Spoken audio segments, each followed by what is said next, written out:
In this film, we are told the story of two sisters whose father remarried after their mother's death. Their stepmother didn't treat them well. The elder sister's name is Sumi. She suffers from a mental illness and is being treated by a doctor. In the opening scene, the doctor asks her if she knows who she is.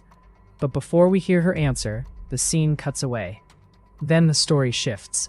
Both sisters and their father are returning home. They love each other deeply and are laughing together. Hearing them laugh, their stepmother calls them inside.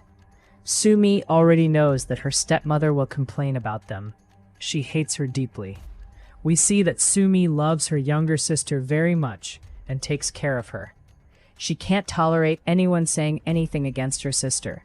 She takes her sister away to their room.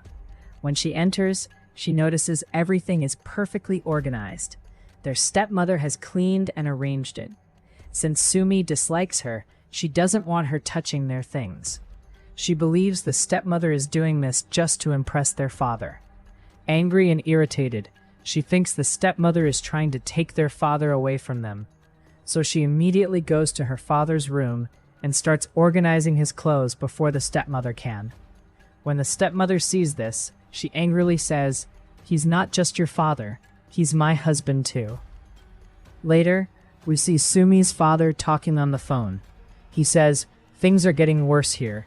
It's a good thing you're not here." He mentions that Sumi isn't well, so he invited his brother and sister-in-law to visit, hoping it will help her feel better. The stepmother claims that she invited them. Soon, Sumi and her stepmother argue again. At night, the younger sister has a nightmare where her stepmother is scaring her. She runs to Sumi, who comforts her and holds her until they both fall asleep. But this time, Sumi has a nightmare. She sees her real mother covered in blood, and blood on her younger sister's body. She wakes up and sees her mother's spirit in front of her. In a terrifying vision, her mother's head detaches and attaches itself to the stepmother's body. Then she wakes up again, meaning the previous awakening was also part of a dream. The next day, feeling unwell, Sumi goes downstairs. Her stepmother sarcastically says, "What a coincidence. I'm not feeling well either." Sumi finds a box that belonged to her real mother, containing a family photo. We learn that their real mother has died. When their mother was sick, their father hired a nurse to care for her. That nurse later became their stepmother.